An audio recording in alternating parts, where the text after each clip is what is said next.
Shalom, shalom, peuple de Dieu. Shalom, Bassi Alosambo. Shalom, le femme aigle de la prière. Que mon Dieu vous bénisse tous au nom puissant de Yoshua HaMashiach. Voici le thème que le Saint-Esprit m'a donné pour vous ce matin. David a gagné Goliath. Quelle honte éternelle! Bien nommé dans le Seigneur. La honte éternelle de Goliath, bien nommé dans le Seigneur, ne s'effacera jamais, bien nommé, parce que c'est une histoire qui est gravée dans le cœur de Jean en lisant la Bible dans 1 Samuel 17, verset 45 à 58. C'est là où vous allez bien comprendre comment David avait tabassé à mort Goliath, bien-aimé dans le Seigneur. Bien-aimé, je veux un peu parler avec le femme de ma groupe,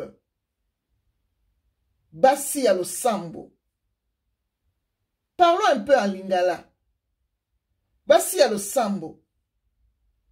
Tout cela on a lingala mouké bien-aimé. Basi Alosambo, se souvenir sous na kati ba quartier, ndenge makambo ezalaka na kati ba quartier mususu. Au mona bitumba na kati ya quartier, mwana muke na mukolo babundi. Donc mona ka yaya wana bande konvuke, zo mvuke kaka mwana wana muke mikolo nyonso. Zo kande mwana wana muke atala ka yaya na kalikila ka ndenge nini ngai na kosala ya yo, na okse sonyo ya oksanga mikolo nyonso. Tomona bitumba na ba quartier. Yaya na mwana moko muke babundi na kati ya quartier. Pe mwana wana muke beti yaya mukolo na kati ya quartier. Bien aimé. Soki mwana muke beti yaya mukolo, histoire wana elongwa kate komi grave na kati ya quartier. Ata yaya wana longwe na quartier kei mutu yoso okuta na isuka monya se rappeler kaka ndenge mwana muke betaka ye bien aimé. Soni wana tikalaka éternel, moyo longolango ezali te. Bien aimé dans le Seigneur. Ezali ba soni mususu, et se fasakate. Ezali ba soni mususu, et se fasakate la vie. Olongwe na kachano kesika mususu. Soni wana ezolando kaka. Mutu obali na kobala, soni wana ezolando kaka. Oboti na kobota, soni wana ezolanda na bana na bazo kaka histoire wana ndenge mwana muka betaki yo bien aimé. Ndenge tozomona histoire ya David awa bien aimé. Mwana muke soka beti mukolo asilisaka likambo noki te. Ata okutani na nzela boye, otuni eloko te, mwana kaka mukolo mbala mo bandi ko beta ba explication tele belé. Abandi ko beta oli solo yo tuni ete parce que azokufa na soni. Ko beta oyo mwana muka beta yesila yete ato tuni yete. Okomona kaka azaka kombilobela na ba explication nyoso bien nommé. Ah mona ba yaya wana mikolo bazali na quartier wana batambola kana groupe. Azotambola na ba groupe na ye, ba obetele maboko, Goliath à quartier. Mais mukolo mwana muka beta ki ya kwa ici et pa amakile bimiye. Bantu nyonso basaki pembeni ya Goliath bakimi babenga ba Philistin. Ba Philistin nyonso baloko kumisa Goliath bakimi. Pona nini po héros na bango akwei bakundi na kokunda ndenge David akataki Goliath mutu. Goliath a beti David David a beti Goliath s'il vous plaît. Pe akati mutu. Histoire ya Goliath etikala biso na mitu ti lelo na kati ya Bible sozo tanga ozo se rappeler na ngwe koki kolongwa te gravé, plastifié, cimenté, na point pesé betama pan na suka. Goliath a betama. David a gagné Goliath. Quelle honte éternelle ya Yaya Cartier. Yaya Cartier akima Cartier batu na ye bakimi oba ndeko kumisa ye. Pona nini soni nde bakweyisa ye mwana ya muke yo ya mbinga mulayi bwe babeti yo ero akwei abuo pia histoire oyo ekochangemaka jamais na bomo ya moto oyo. Bien-aimé dans le Seigneur, na nzoto oyo David aza nango basi ya losambo kokamwa David mutu aza David mutu aza na nzoto ya mike pe mukuse na komba babenga yango poids mouche aza na poids mouche bien-aimé mais abeti engambe ya Goliath oyo aza na poids lourd. Ozomona makambo nzambe asalaka na bomo ya bato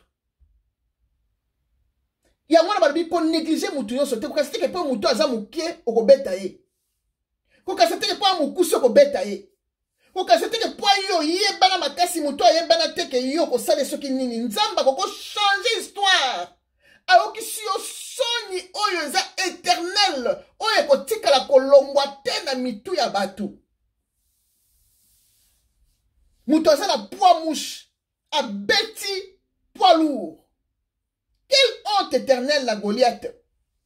Engambe Goliath. Engambe Goliath azalaka ngai pe amuna za Goliath bonaka ko beta nga ba Philistins boye bolanda nga ba fanatique bolanda nga nga beta kaka batu nga engambe nga hero ngai boye ba beti Goliath akomi ko expliquer na quartier akene na gauche akene na droite aza ko expliquer mutu azoka ye lisusu te na ba fanatique ba Philistins nyonso ba bandi mbango bakimi abuo pia bien-aimé boalu bwa dikema elobi baluba soki wana internet ezalaki mpona Goliath alingaki akende kosenga na YouTube longola ba video nyonso bato nyonso bacheche oyo nde babetaki ye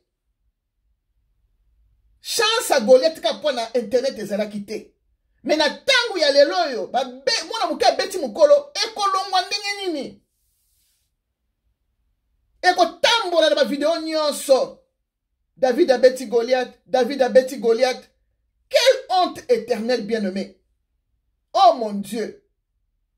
Et le bas français. C'est la fin qui justifie le moyen. Kokende liboso. Eza kokomate. Eza na ba soni mususu longwaka te. Atendeki ba kulutu baloba. Soko kwa yo pupoli bilambo kei. Mais eza na ba soni mususu. Elongwaka jamais, bien-aimé dans le Seigneur. Elongwaka jamais. Ate au sombi savon les coques. Et ko sukolaka jamais poussière. Oh David a quoi ici yo. Et kolongwaka te. Heureusement Goliath a kufaki. Soka a kufaki te na yebite soka ngata mbola wapi. Parce que ba fanatique ba linga ba lapide pour na sonyo oksi bango yem tazaka héros na bango. Bien-aimés dans le Seigneur, nous devons faire très attention. Ne crois pas quand tu es costaud que tu peux taper David. Non, attention. David, loin de l'Éternel, l'homme selon le cœur de Dieu, il avait toutes les armures possibles de l'Éternel Dieu pour faire tomber Goliath, bien-aimé. Continuons notre histoire de Goliath, bien-aimé dans le Seigneur. Bien-aimé, les combats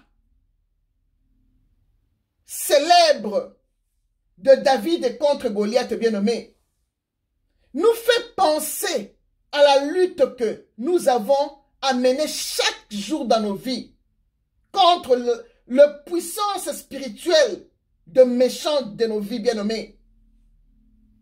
Car Ephésiens 6 et 12 nous dit que car nous n'avons pas à lutter contre la chair et le sang, mais contre les dominations, contre les autorités, contre le prince de ce monde de ténèbres, bien-aimés, contre les esprits méchants dans le lieu céleste. Parole du Seigneur dans Éphésiens 6, verset 12.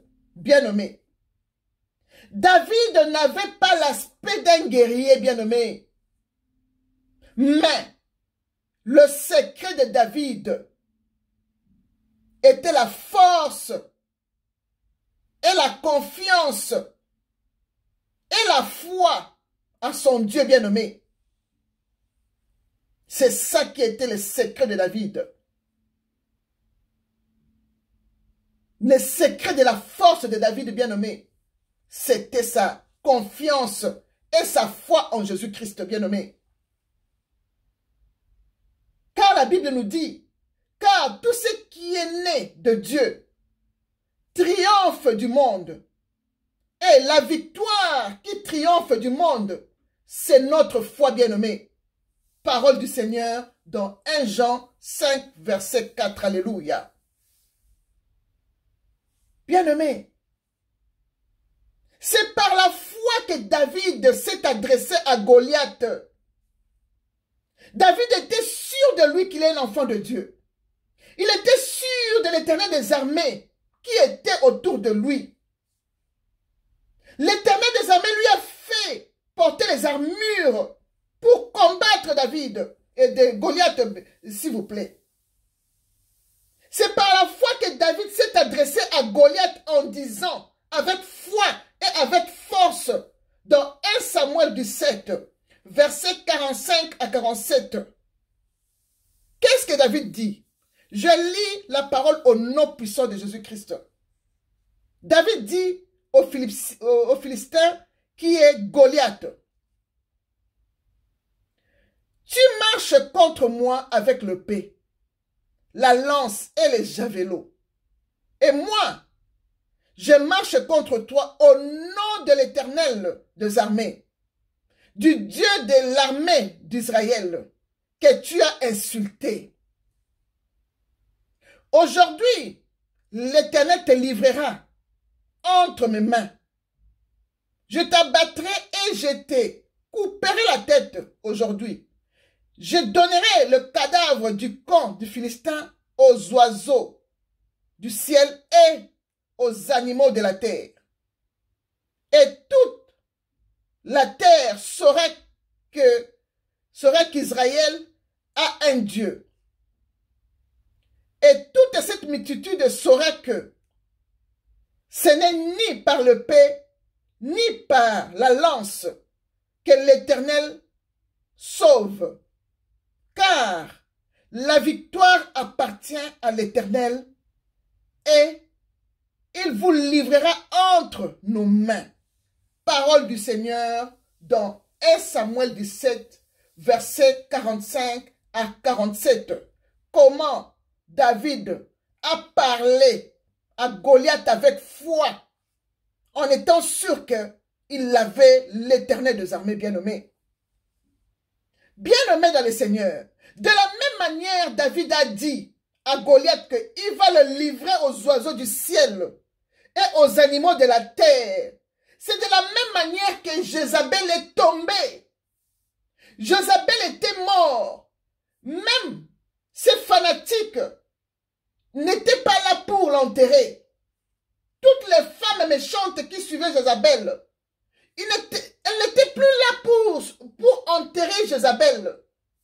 Jézabel est tombée, on l'a tuée et les chats ont mangé Jézabel.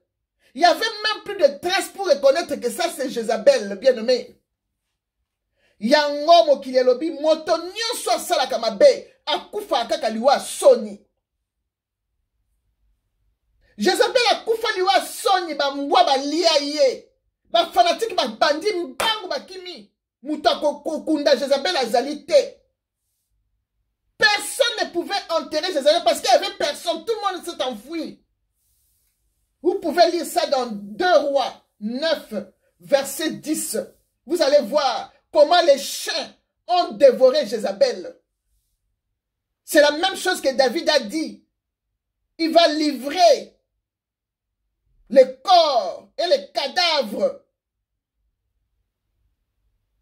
de ces Goliaths-là.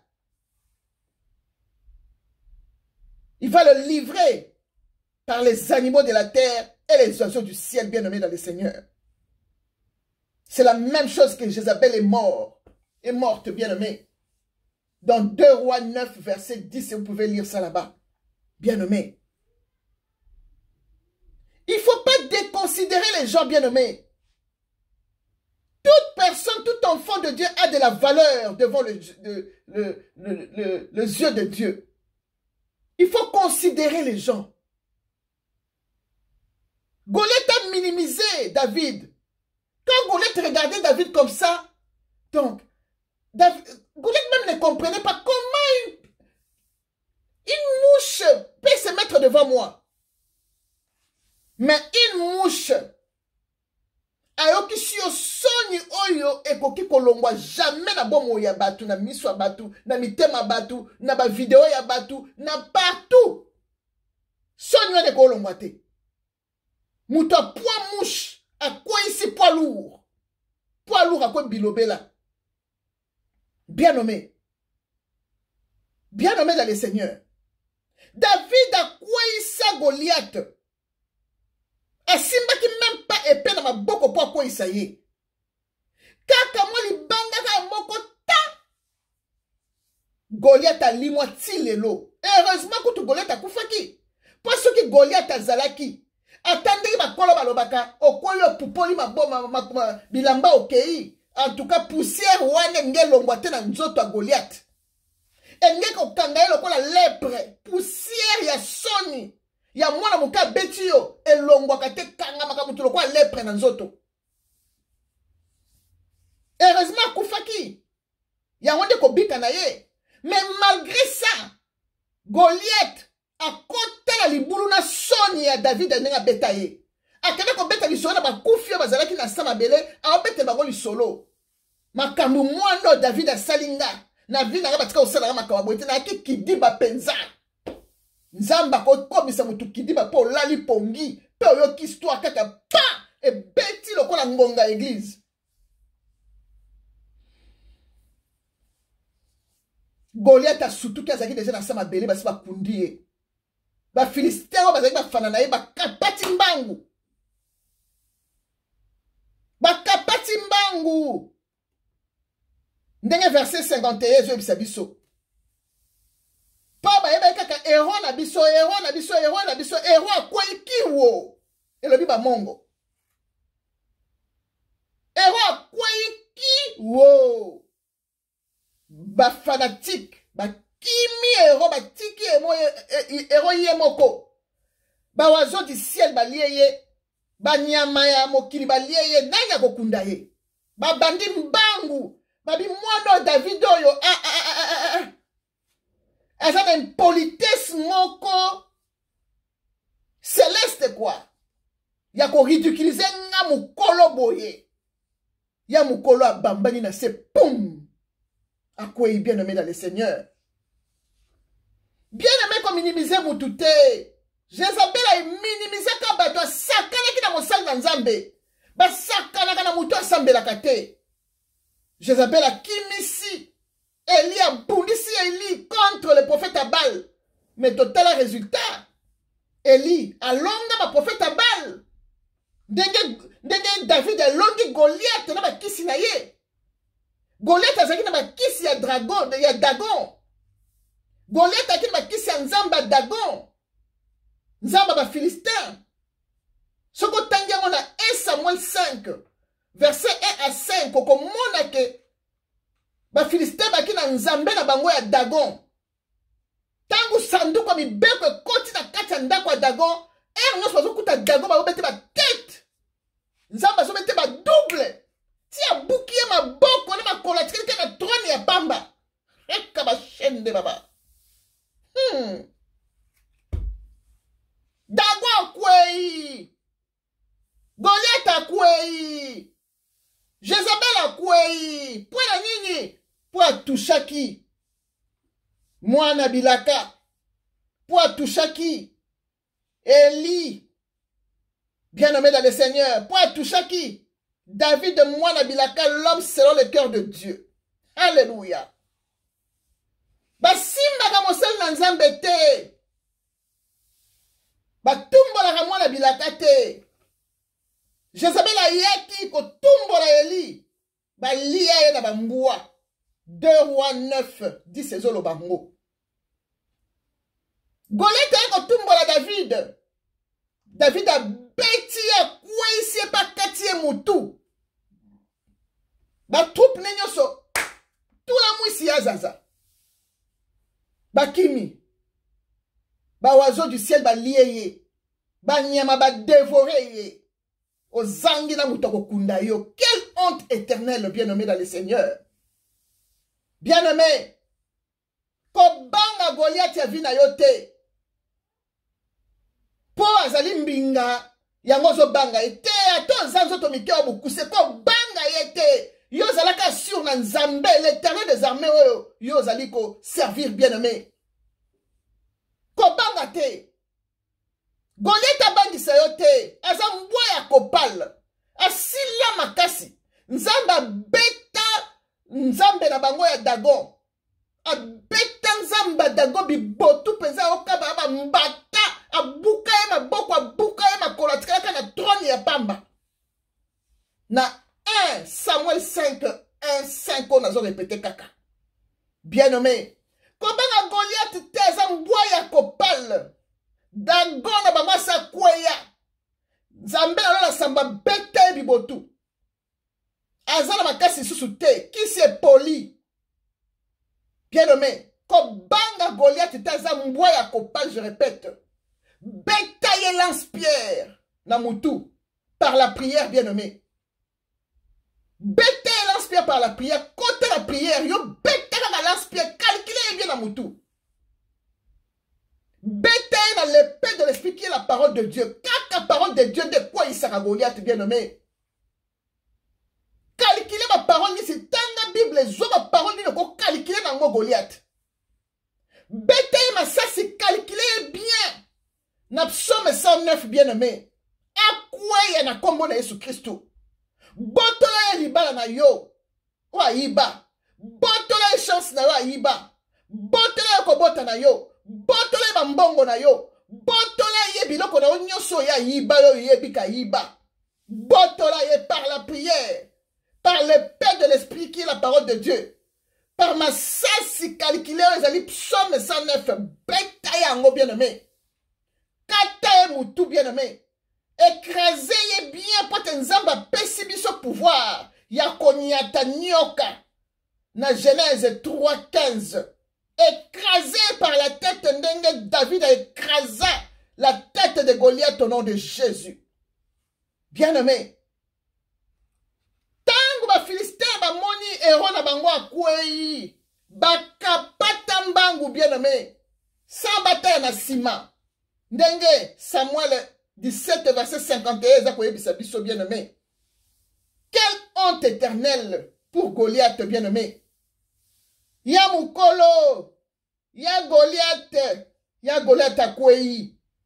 Mwana muke akwei si ya Goliath soni na quartier. Soni na quartier. Soki pensa wana ba telefone ezalaki ndenge ba telefone eza lelo ndeto filme ya Goliath. De ma vidéo tikali na kati ya YouTube ezo tambola partout moya ya Goliath aboya sango ezate. Il faut kaka mona ngo. Ya Goliath kokende liboso eza kokoma te. Notez bien. C'est la fin qui justifie les moyens bien nommés dans le Seigneur. Eza na basoni mususu elongwaka te. Elongwaka te atokimi yango ndenge nini bien nommé. Ekotikala kolongwa te. Nzambe pa lobi. Ako rendre souffrance na mutu oya lingi moninga souffrir. Yozo tala na misu no bozo mwa ndenge David azo tomba mazo koma roi. Ozo tala na misu no ndenge mutu yo faire souffrir azo koma reine ou bien roi na kati ya bomo ina ye. 2 Thessaloniciens 1 verset 6 elobi. En effet, il est juste aux yeux de Dieu de rendre la souffrance à ceux qui vous font souffrir. Nzamba lobi akozongi sa retour à l'expéditeur na mutu nyonso faire souffrir yo. Mutu nyonso akanga libala na yo, ya kozongi sela ye celibat. Mutu nyonso akanga kobota na yo, nzamba kozongi sela ye stérilité. Mutu nyonso akanga mbongo na yo, nzamba kozongi sela ye poignini pauvreté. Mutu nyonso akanga eloko nyonso na bomoi na yo, retour à l'expéditeur, nzamba kozongi sela ye yango. Akomona ndenge nini azotikala na se yo zo mato zo kende. Nzamba sali plaisir na mitema ba oyo balelaka. Nzamba sali plaisir na mitema oyo nani Goliath abeta batu na quartier nyokola bana quartier. Bana quartier ba sepeli. Ba bwaki minduki, ba kimi na bango, ba sundoli Goliath azangi muto ko enterrer. Goliath akoti na sama bena ma ya misu. Azo souffrir Goliath akwei. Goliath azole la butu nyonso na sama bele kuna. Mulunga wapi. Bien-aimé, Jésus a dit, en effet, il est juste aux yeux de Dieu de rendre la souffrance à ceux qui vous font souffrir. Retour à l'expéditeur bien-aimé dans le Seigneur. Car la victoire appartient à l'Éternel. Et l'Éternel livrera ton Goliath entre tes mains et tu le ôteras la vie. Comme nous dit 1 Samuel 17, versets 47 et 50. Moi, Nzambe, Nzamba tondi son force à bifle. Au quoi il s'agolait ta vie na yo. Ayoka sogne éternel. Azara ni abo telemana comme bon Jésus Christ. Nzambe asunga bino na prière bozo sala. Bo quoi il s'agolait ta vie na bino na kombo Jésus Christ. Shalom.